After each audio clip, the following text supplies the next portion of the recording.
Beneath the fog and cobblestones of the United Kingdom lies a history stained with secrets too dark to forget. Some events were so disturbing that they shattered the nation's sense of safety, left scars on entire generations, and proved that true horror doesn't need monsters. It only needs people. These aren't just tragedies, they exposed deep failures and left scars that never healed. Today, we count down 6 of the most dreaded events in UK history, crimes that shocked the nation and still echo through time. Please don't forget to subscribe. Number 1. Amelia Dyer, the baby farmer killer. Victorian England, 1896. A time of gas lamps, strict morality, and dark secrets hidden behind respectable facades. When police pulled a carpetbag from the River Thames on March 30, 1896, they had no idea they were about to uncover one of the most horrifying murder cases in British history.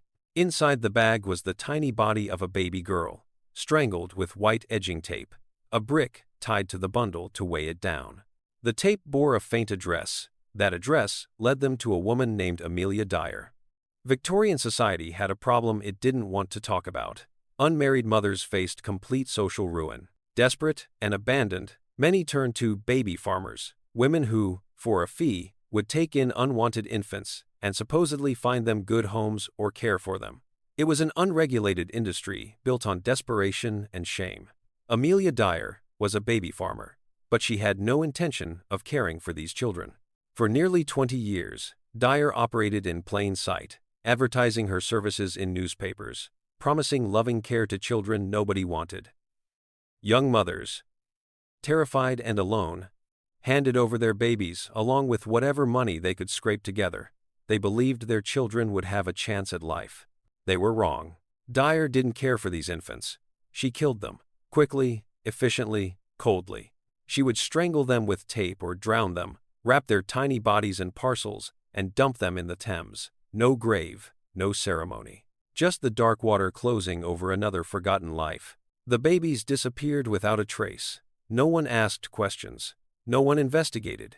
These were the children of fallen women, after all, society's outcasts. Who would care if they vanished? When Dyer was finally arrested, the true scope of her crimes began to emerge. Investigators combed through her past, following a trail of death that stretched back decades. They found evidence linking her to dozens of murders, possibly hundreds. The exact number will never be known. Most of her victims were never identified, never recovered, never mourned. During her trial, Dyer showed no remorse. She tried to plead insanity, but the jury saw through it. The evidence was overwhelming. The white tape, the distinctive knots, the pattern of deaths, wherever she went. On June 10, 1896, Amelia Dyer was hanged at Newgate Prison. She was 57 years old. As she stood on the scaffold, she reportedly said, "I have nothing to say." That I have nothing to say, but her victims had plenty to say. Her case exposed the desperate vulnerability of unwanted children in Victorian England and led to reforms in adoption and childcare laws. Yet those reforms came too late for the hundreds of babies who died in her care. To this day, Amelia Dyer is believed to be one of Britain's most prolific serial killers. The Thames, that ancient river flowing through London's heart, still keeps her secrets. Somewhere in its depths lie the bones of children who were never supposed to matter, but whose deaths finally forced a nation to acknowledge what happens when society abandons its most vulnerable. Number 2. The Yorkshire Ripper. Northern England, 1975. The streetlights flicker on as evening falls. Women hurry home, keys clutched between their fingers, glancing over their shoulders. The Ripper is hunting.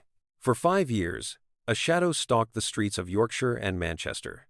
Women disappeared into the night and were found brutally murdered, their bodies left in desolate places, alleyways, wastelands, parks. The killer seemed unstoppable, invisible, always one step ahead.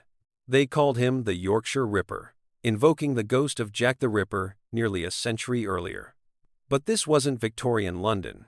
This was modern Britain, with forensic science, surveillance, and one of the largest manhunts in British history. Yet still, the killer remained free. The murders began in 1975, when Peter Sutcliffe, a truck driver from Bradford, claimed his first victim. Over the next 5 years, He would attack at least 26 women, murdering 13 of them. His method was brutal, attacking from behind with a hammer, then using a knife or screwdriver to mutilate his victims. The terror was absolute. Women across northern England lived in fear. Many stopped going out after dark. Some carried weapons. The police were overwhelmed, receiving thousands of tips, but the investigation was chaotic and plagued by mistakes. Then came the hoax tapes. A man calling himself Jack sent recordings to the police, taunting them with a Wearside accent. The police became convinced this was the real killer and diverted massive resources to tracking the voice. It was a lie. The tapes were a cruel hoax that wasted precious time and allowed Sutcliffe to keep killing. The police interviewed Sutcliffe 9 times during the investigation. 9 times, they let him go. He was right in front of them, fitting many of the profile details, driving through red light districts at night, but they were looking for a man with a Wearside accent. Finally, in January 1981, Sutcliffe was arrested during a routine traffic stop. He was with a woman in a car with false number plates. When police searched him, they found a knife and hammer. The nightmare was over. But the damage was irreversible. 13 women were dead. Families were destroyed. An entire region had lived in terror for half a decade. The investigation was later heavily criticized for its mishandling, its focus on certain types of victims over others, and its failure to catch an obvious suspect. Sutcliffe was sentenced to 20 concurrent life sentences. He died in prison in 2020, still claiming he'd been on a divine mission. The victims' families never got real answers, never understood why their loved ones had to die. The Yorkshire Ripper case changed British policing forever, leading to major reforms in how serial murder investigations are conducted. But it also left a question that still haunts Yorkshire. How many women would still be alive if the police had done their job properly? Number 3. The Moors Murders. Greater Manchester, 1963 to 1965. Saddleworth Moor stretches across the hills, bleak, windswept, endless. Somewhere beneath its peat and heather lie secrets that should never have been buried. Ian Brady and Myra Hindley, 2 names that became synonymous with pure evil, a couple whose crimes were so depraved that they shocked a nation already hardened by war and hardship. Between 1963 and 1965, Brady and Hindley abducted, tortured, sexually assaulted, and murdered 5 children in Manchester. Their victims ranged in age from 10 to 17. The killers lured them with various pretenses, offering rides, asking for help, pretending friendship. Once the children were isolated, the horror began. What made these murders particularly disturbing wasn't just the deaths themselves. It was the evidence of what happened before. Brady and Hindley recorded their crimes. They took photographs. They made audio tapes. One tape, recovered by police, captured the terrified voice of 10-year-old Leslie Ann Downey begging for her life while her killers ignored her pleas. That recording, played during the trial, traumatized everyone who heard it. Some jury members reportedly needed psychological counseling afterward. After murdering their victims, Brady and Hindley drove to Saddleworth Moor, that desolate stretch of moorland outside Manchester, and buried the bodies in shallow graves. They returned to the site regularly, taking photographs of each other, standing over the graves, turning atrocity into twisted souvenirs. They might never have been caught, except for one crucial mistake. Brady tried to involve Myra Hindley's brother-in-law, David Smith, in another murder. Smith witnessed the killing of 17-year-old Edward Evans, watched Brady beat him to death with an axe. Horrified, Smith contacted the police the next morning. The arrests came quickly, but recovering the victims took much longer. Using photographs found in Brady and Hindley's possession, police began searching the moor. They found 3 bodies. 2 children remained missing, buried somewhere in that vast wilderness. The trial in 1966 captivated and horrified the nation. Both Brady and Hindley were convicted and sentenced to life imprisonment. Hindley spent decades claiming she'd been under Brady's control, a victim herself. Few believed her. Brady never showed remorse, claiming his actions were beyond conventional morality. Families of the victims spent decades searching the moor, hoping to find their children and give them proper burials. In 1987, Brady and Hindley agreed to help with searches. One more body was found. 12-year-old Keith Bennett remains missing to this day. His mother died in 2012. never knowing where her son was buried. Myra Hindley died in prison in 2002. Ian Brady died in 2017. Keith Bennett is still out there, somewhere beneath the moor. The Moors murders fundamentally changed how Britain viewed criminality. These weren't hardened criminals or damaged minds, they were ordinary-looking people who committed extraordinary evil. They proved that monsters don't always look like monsters. Sometimes, they look like the couple next door. Number 4. The Great Smog of London, 1952. December 5, 1952. London wakes to fog. Nothing unusual, fog is part of life here. But by midday, something is terribly wrong. The fog is thick, yellow, choking. It tastes like poison, because it is. For 5 days, London disappeared beneath a killer fog so dense that people couldn't see their own feet. Buses couldn't run. Cars crashed. People stumbled through streets they'd known their entire lives, lost and suffocating. This wasn't just fog, this was smog, a toxic mixture of coal smoke, industrial emissions, and moisture that settled over the city like a suffocating blanket. Post-war London ran on coal. Every home, every factory, every power station burned coal to survive the winter. When a cold snap hit in early December 1952, everyone burned more. The smoke from millions of chimneys poured into the air and, due to unusual weather conditions, couldn't escape. An inversion layer trapped it at ground level.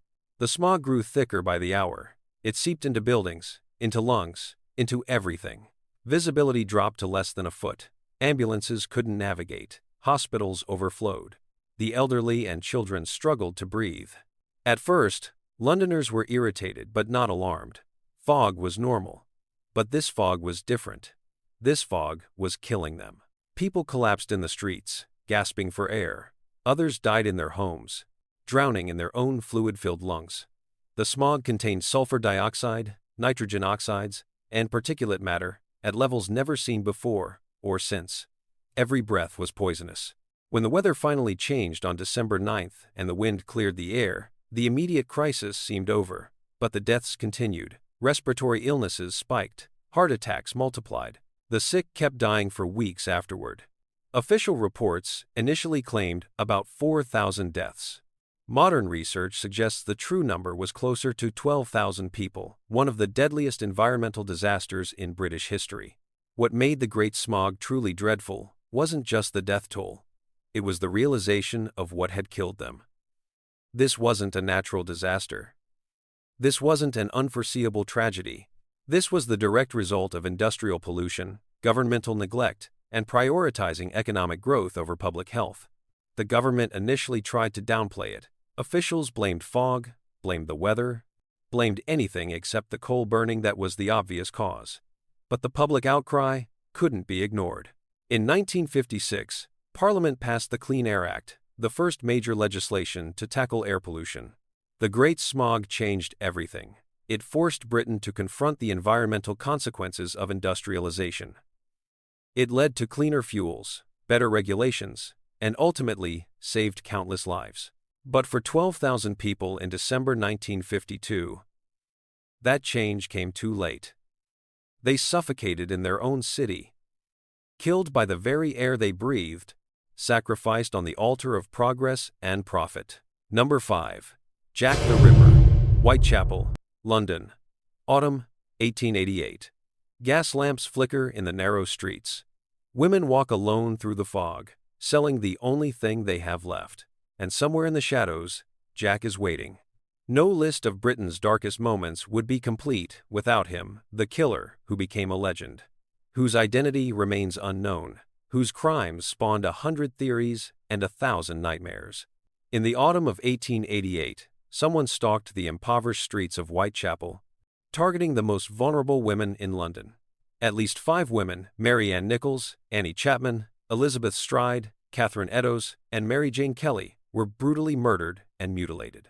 The killer's violence escalated with each attack, the mutilations becoming more extensive, more surgical, more horrifying. These weren't random acts of violence. The Ripper demonstrated anatomical knowledge, working with precision even in complete darkness in narrow alleyways. He took organs as trophies. He posed his victims deliberately. And then he vanished into the London fog. never to be caught.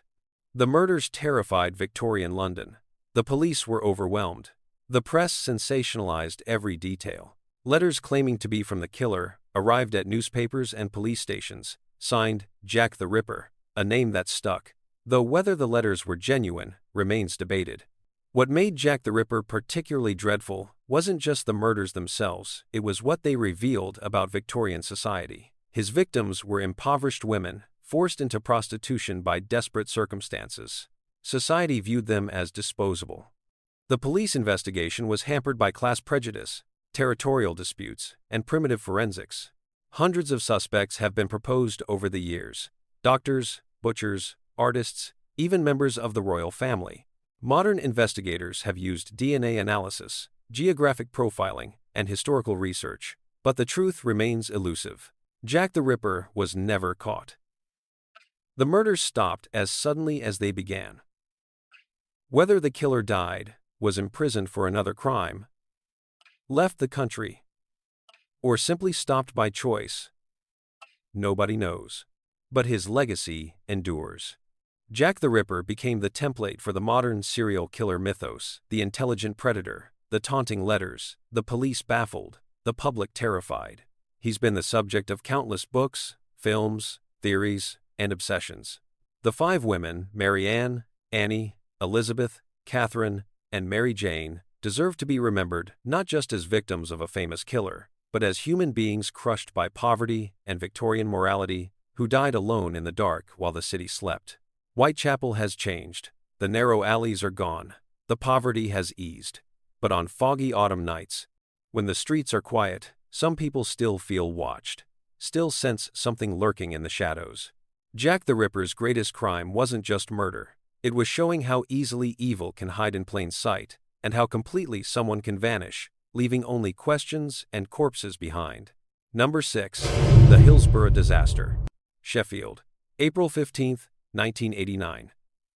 It's a beautiful Saturday afternoon. Families arrive at the stadium for an FA Cup semi-final. Liverpool versus Nottingham Forest. It should have been a celebration. Instead, it became a massacre. In the span of 6 minutes, 96 people were crushed to death at a football match. Not in some far-off war zone, not in some distant era of primitive safety standards. In modern Britain, at a sporting event, while police and officials watched.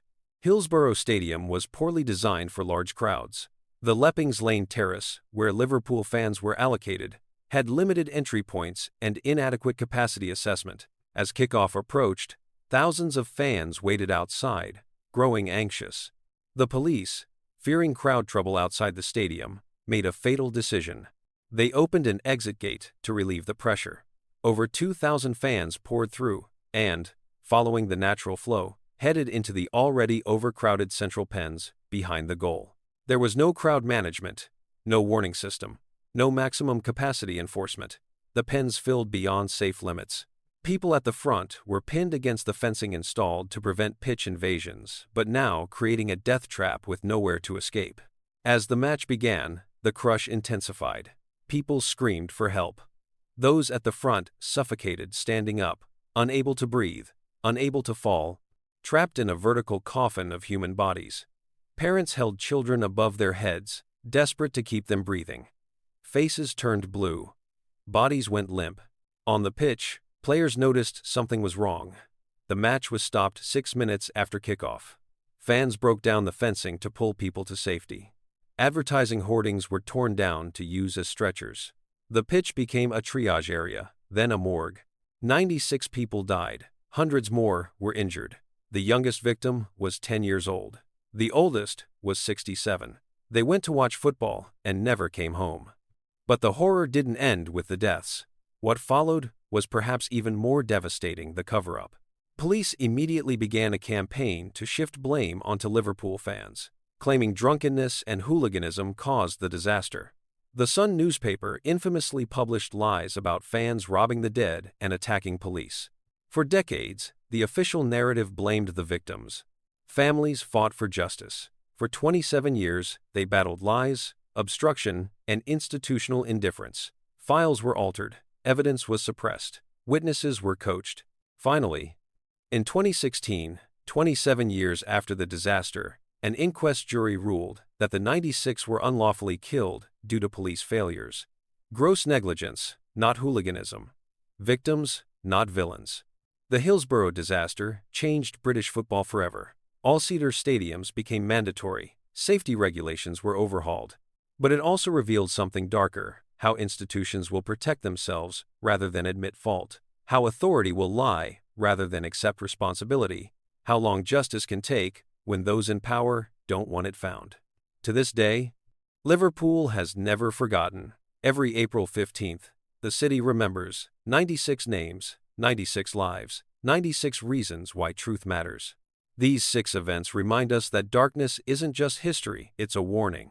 If there are other events you think belong in the top 6, tell us in the comments below.